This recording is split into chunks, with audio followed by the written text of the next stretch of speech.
Week 3, and I'm going to continue now talking about the matches that took place on the 25th and the 26th. Sorry, that's the 26th and the 27th. Right, on the Saturday, the first game up was Wolves against Man City.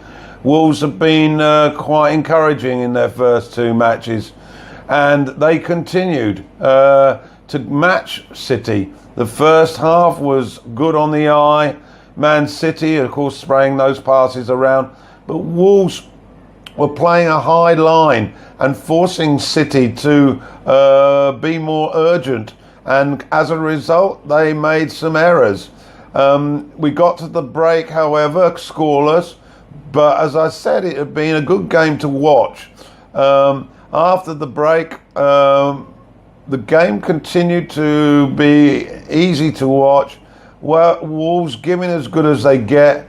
And on 57 minutes, a cross from the left was headed on, and Bowley at the far post, he managed to get something on the ball and it went into the net. On replay, it became clear that it finally went in off his arm or hand, but the referee saw nothing and Wolves were 1-up. Well, Man City, not used to being behind, of course, up their game, and within 10 minutes a corner and Laporta, who'd looked very good in defence, met the header and it hit the back of the net like a cannon, and City were level. After that, City tended to dominate possession, but it ran out one each, and Wolves deservedly getting the point. Next up are at the Emirates, Arsenal yet to win against West Ham, also without a win. It was a game where errors were in abundance, and West Ham took the lead after 25 minutes from Arnautovic. A sharp strike, but Arsenal were level on 30 minutes. Monreal at the far post after a mix-up in the Hammers' defence. After the break, Arsenal had the best of it, and they richly got their rewards on 70 minutes. The ball finally going in off Diop, an own goal. And then in stoppage time, Welbeck, a good strike, turned on a sixpence and hit the ball into the net. And Arsenal deserved winners, 3-1. Now to Bournemouth. They entertained Everton. Now Bournemouth had 2 wins and they looked strong. And Everton had been doing well as well. So we were all looking forward to this one, and it really did turn into a great game, but it was feisty. The first half, there were no goals, but it was end-to-end stuff. But on 41 minutes, there was a fracas involving Richarlison of Everton, and he spoilt his copybook, having started with a number of goals. He then ended up getting his first red card for a ridiculous little headbutt on the defender. After the break, Bournemouth down to 10, and they were struggling. And Walcott, it was, who put them in front after 56. Everton went 2-up 10 minutes later when Michael Keane headed in. And Bournemouth then really rose to the occasion. Now, they have had a reputation for fight backs, and certainly, even though they had a red card themselves on 61 to level up the 10 versus 10, 2 goals in the last 20 minutes from King via the penalty spot, and then Akai on 79 ensured a well-fought draw.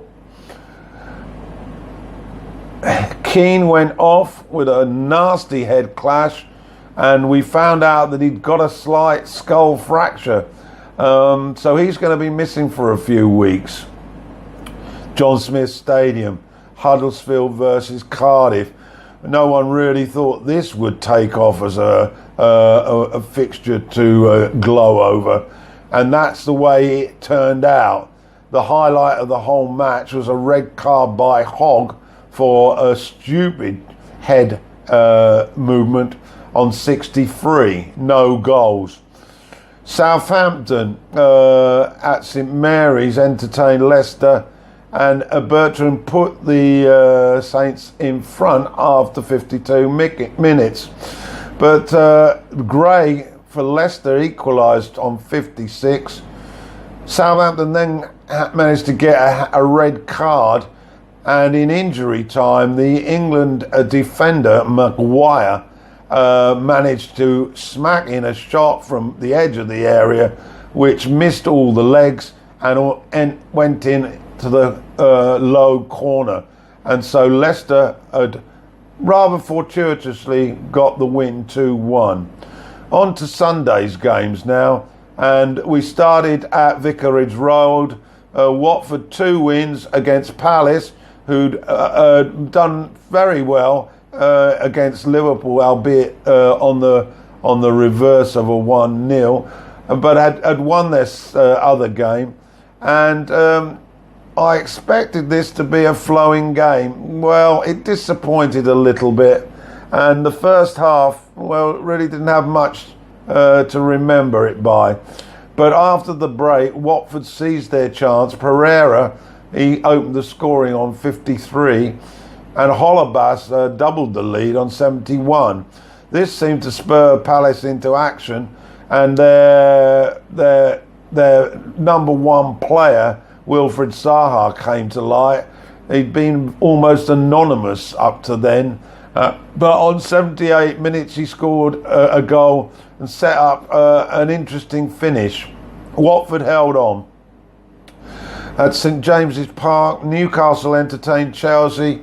Now, Newcastle had beaten Chelsea 3-0 there last season, but they started the game defensively. They had no Shelvey, he was out injured, and Chelsea had the better of things. Hazard was in from the start, but no goals.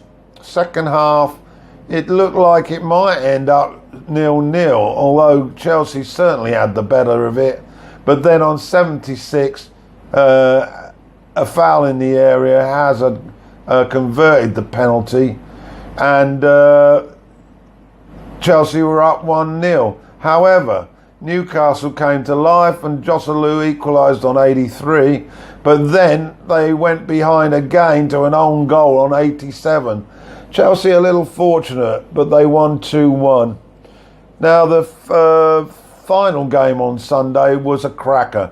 Fulham entertaining Burnley, and it was a 6-goal classic. Fulham winning 4-2.